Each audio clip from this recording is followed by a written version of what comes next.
विद्यार्थियों, आज हम देखेंगे असमान रूप से चुंबकित पदार्थ के लिए चुंबकन तीव्रता और धारा घनत्व का संबंध किस तरह से बताया जाता है। असमान चुंबकित पदार्थ हम उस पदार्थ को कहते हैं जिसका अलग अलग स्थान पदार्थ में ही अलग अलग स्थानों पर चुंबकन तीव्रता का मान अलग अलग हो जाता है।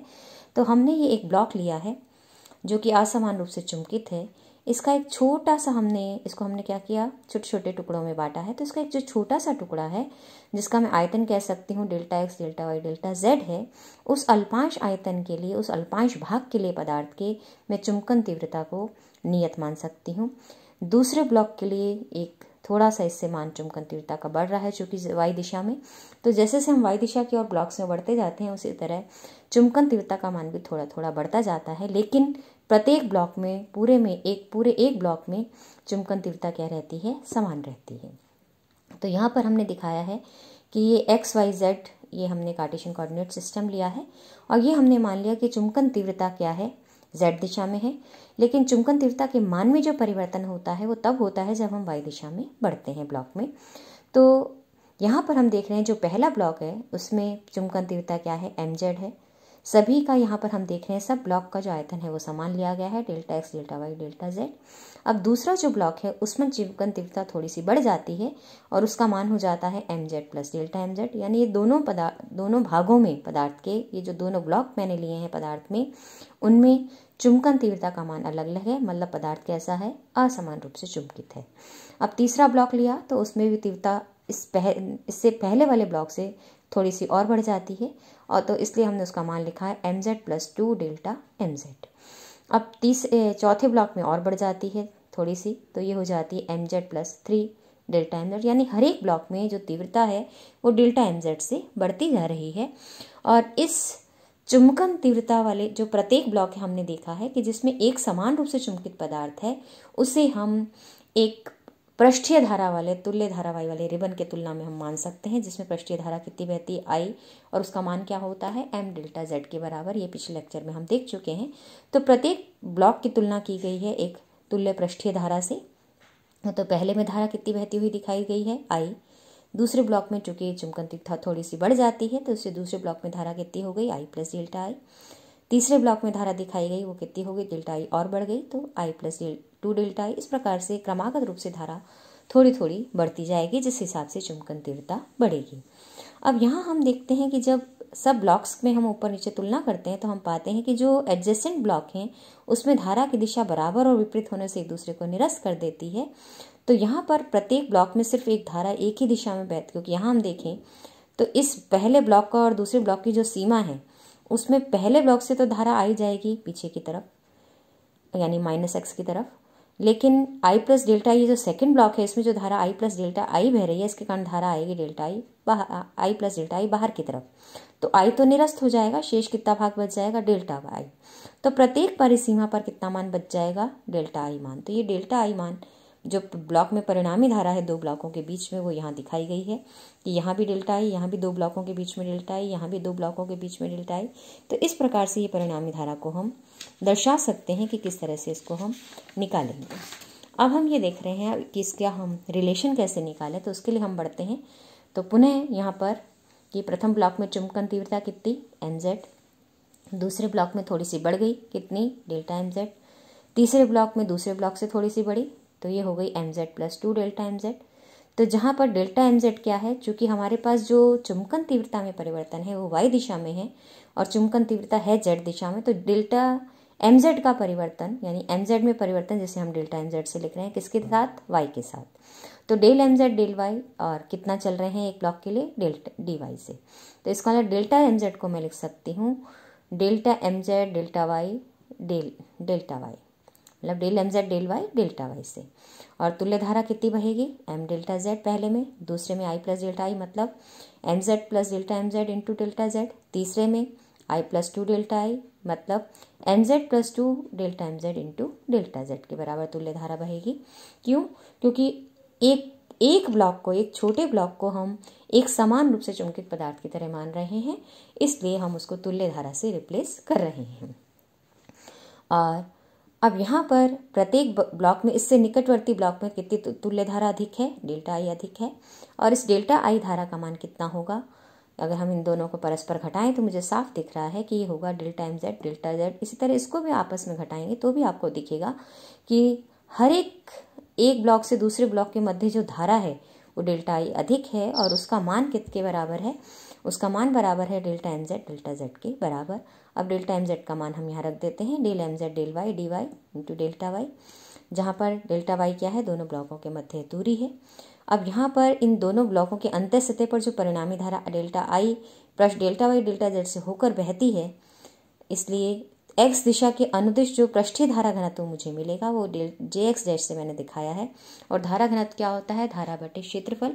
तो यहाँ क्षेत्रफल डेल्टा वाई डेल्टा जेड से हम डिवाइड कर देंगे तो जो परिणामी धारा मुझे एक्स दिशा में मिलेगी वो हो जाएगी del M Z del Y के बराबर। और ये तो हमने जो चुंबकीय टुकड़ा लिया था वो लिया था इस तरह से कि आपके पास जो चुंबकन तीव्रता थी वो थी z दिशा में और परिवर्तन हो रहा था y दिशा में। अब मान लो हम टुकड़े को इस तरह से देखें कि आपके पास जो चुंबकन तीव्रता हो, क्योंकि अलग अलग दिशाओं में अलग अलग है, तो हम इस तरह से भी ले सकते हैं कि चुंबकन तीव्रता तो y दिशा में है लेकिन परिवर्तन किस दिशा में चलने पर हो रहा है, यानी हमने टुकड़े को इस तरह से माना है, वर्टिकली हम इसको दिखा सकते हैं। तो y दिशा में तो आपके पास चुंबकन तीव्रता है और z दिशा में जाने पर चुंबकन तीव्रता में परिवर्तन हो रहा है, तो ये परस्पर मान बदल जाएंगे और बदल जाएंगे तो हम ये लिख सकते हैं कि आपके पास अब x दिशा के अनुदिश जो धारा मिलेगी वो कितनी हो जाएगी, delta M Z delta Y के बराबर। और जो परिणामी delta M Y upon delta Z के बराबर मिलेगी मुझे ढाला, क्योंकि पहले कितनी मिली है मुझे कि जब एक्स मैंने माना था कि आपके पास जो चुंबकन तीव्रता है वो z दिशा में है और जो परिवर्तन है वो y दिशा में है, तो मुझे धारा घनत्व मिला था del M Z del Y, क्योंकि परिवर्तन किस दिशा के साथ हो रहा है, y के साथ।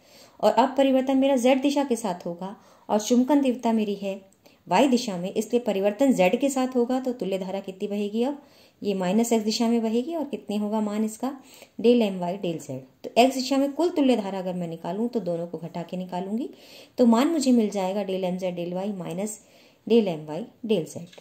तो यहाँ स्पष्ट है कि जिस दिशा में परिवर्तन होता है उस दिशा के साथ हम मान इसका दर्शाते हैं। अब हम क्या करते हैं कि मान लो हमारे पास कि जो चुंबकन तीव्रता के घटक है वो x दिशा में हो और इसका परिवर्तन किस दिशा में हो, z दिशा में हो, तो धारा घनत्व का y घटक मुझे क्या मिलेगा, del M X del Z मिलेगा, क्योंकि परिवर्तन किस में है, z दिशा में है। और अगर आप मान लो कि हमने चुंबकन तीव्रता तो ली आपके पास z दिशा में, लेकिन परिवर्तन किस दिशा में हो रहा है, उसका x दिशा में हो रहा है, तो तुल्य धारा माइनस y दिशा में मिलेगी और वो कितनी होगी, del M Z del X होगी। तो नेट धारा जो y घटक मुझे मिलेगा उसका धारा घनत्व का, तो धारा घनत्व का जो y घटक है वो हो जाएगा del M X del Z minus del M Z del X. M X यानी x का परिवर्तन तीव्रता का x का परिवर्तन किसके साथ, z के साथ, तीव्रता का z का परिवर्तन किसके साथ, x के साथ। तो ये मुझे y घटक दे रहा है, तो ये कर्ल m का y घटक है जिसे मैं इस तरह से भी दर्शा सकती हूँ। अब मान लो चुंबकन तीव्रता का मैंने लिया है किस दिशा में घटक, y दिशा में, और परिवर्तन किस दिशा में देख रही हूँ, x दिशा में, तो जो धारा घनत्व का घटक आएगा वो हो जाएगा del M Y del X किस दिशा में आएगा, z दिशा में। अब मैंने मान लो चुंबकन तीव्रता का जो लिया है वो किस दिशा में ली है, x दिशा में, परिवर्तन किस दिशा में देख रही हूँ, y दिशा में, तो जो धारा घटक का z माइनस z घटक आएगा वो हो जाएगा del M X del Y. तो नेट z घटक मुझे कितना मिलेगा, del M Y del X minus del M X del Y. तो एक तरह से कर्ल m का कौन सा घटक है, z कंपोनेंट है। तो ओवरऑल ऐसा हम क्यों ले रहे हैं, क्योंकि हम टुकड़े का त्रिविम में विस्तार कर सकते हैं। तो ब्लॉक हम किसी भी दिशा में बना सकते हैं, y दिशा में भी बना सकते हैं, z दिशा में भी ले सकते हैं, x दिशा में भी ले सकते हैं। तो उसी हिसाब से हम चुंबकन तीव्रता को x में भी ले सकते हैं, y में से भी ले सकते हैं और z दिशा में से भी ले सकते हैं और उनके परिवर्तन उनके सापेक्ष अलग अलग दिशाओं में हम देख सकते हैं। क्यों, क्योंकि हम यहाँ त्रिविम की बात करेंगे और जब हम 3 डायमेंशन की बात करते हैं तो हर दिशा को कंसीडर करते हुए जब हम काम करते हैं तब हमारे पास एक घटक मिलता है मुझे x दिशा में धारा का, दूसरा मिलता है y दिशा में और तीसरा मिलता है z दिशा में। तो असमान चुंबकित पदार्थ का कुल जो धारा घनत्व हो जाएगा वो इन तीनों का सदिश योग होगा। तो यानी g का मान हो जाएगा jx प्लस जे वाई प्लस जे जेड। और x कंपोनेंट का मान हम देख चुके हैं, हमारे पास क्या मान आया था, jx का मान कितना आया था कि आपके पास del M Z del Y minus del M by del Z, ये था मेरे पास एक्स कंपोनेंट, और इसका प्लस जे वाई हमने किया है, और वाई कंपोनेंट मेरे पास आया था कि आपके पास del M X del Z minus del M Z del X, और जेड कंपोनेंट हमने धारा का देखा था, धारा घनत्व का, वो मुझे क्या मिला था, धारा घनत्व का Z component del M Y del X minus del M X del Y.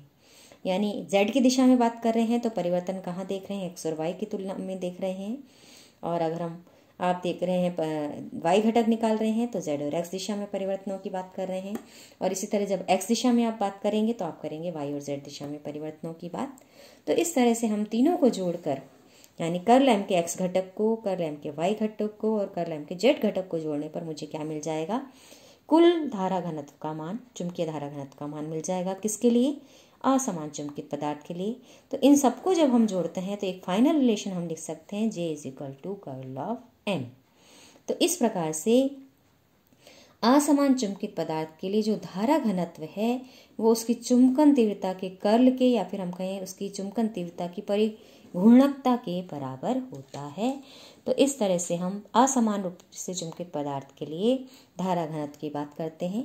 तो इस धारा घनत्व के कारण अब किसी बिंदु पर जो चुंबकन क्षेत्र उत्पन्न हो रहा है वो किसके बराबर होगा, कि उसी बिंदु पर चुंबकन तीव्रता m वाले जो असमान चुंबकित पदार्थ है उसके कारण उत्पन्न चुंबकीय क्षेत्र के तुल्य होगा। तो इस तरह से हम तुल्य चुंबकीय क्षेत्र की बात इससे करते हैं, क्या कि धारा घनत्व द्वारा किसी बिंदु पे, ये जो J है धारा घनत्व, इस धारा घनत्व द्वारा किसी बिंदु पर उत्पन्न चुंबकीय क्षेत्र उसी बिंदु पर m तीव्रता वाले असमान चुंबकित पदार्थ के कारण उत्पन्न चुंबकीय क्षेत्र के तुल्य होगा। जबकि रिलेशन क्या सेटिस्फाई होगा, कि आपके पास जबकि ये जो धारा घनत्व है जो J है उसका मान क्या होगा, कर्ल ऑफ M के बराबर होगा। ये शर्त हमें वहाँ पे रखनी होगी, तब हम चुंबकीय क्षेत्र का मान ज्ञात कर पाएंगे, अन्यथा नहीं। यानी कि ओवरऑल जब मैं समान रूप से चुंबकित पदार्थ की बात कर रही हूँ या फिर असमान रूप से चुंबकित पदार्थ की बात कर रही हूँ तो हम चुंबकीय क्षेत्र नहीं निकाल रहे हैं, हम सिर्फ क्या कर रहे हैं कि हम ये देख रहे हैं कि समान रूप से चुंबकित पदार्थ है तो उसे मैं किसके तुल्य मान सकती हूँ, और असमान रूप से चुंबकित पदार्थ है तो उसे मैं किसके तुल्य मान सकती हूँ, और उसके अनुरूप हम क्या करेंगे, एम्पियर और बायो-सावर्ट के नियम जो चुंबकीय क्षेत्र के लिए मेरे पास हैं उनको लगाते हुए हम चुंबकीय क्षेत्र का मान ज्ञात कर लेते हैं। तो जैसे कि हमने देखा था जो समान रूप से चुंबकित पदार्थ है वो पृष्ठीय धारा घनत्व वाले एक रिबन से हम उसकी तुलना कर सकते हैं, जिसका पृष्ठीय धारा घनत्व कितना था हमने देखा था, उसमें पृष्ठीय धारा कितनी बह रही थी, m डेल्टा z के बराबर बह रही थी। और यहाँ पर हमने देखा है असमान रूप से चुंबकित पदार्थ के लिए जो चुंबकन तीव्रता है वो धारा घनत्व J द्वारा किसी बिंदु पर जो उत्पन्न चुंबकन क्षेत्र होता है, चुंबकीय क्षेत्र होता है, उसके बराबर होता है। जबकि सेटिस्फाइड कंडीशन मेरे पास क्या होती है कि वो धारा घनत्व किसके बराबर होगा, J is equal to curl of M के बराबर होगा। तो इस प्रकार से तुलनात्मक रूप से हम अध्ययन करते हुए इस समान रूप से चुंबकित पदार्थ और असमान रूप से चुंबकित पदार्थ के लिए चुंबकन तीव्रताओं के मान, या हम ये कहें कि चुंबकन तीव्रता के आधार पर चुंबकीय क्षेत्रों के मान हम किसी बिंदु पर ज्ञात करते हैं। धन्यवाद।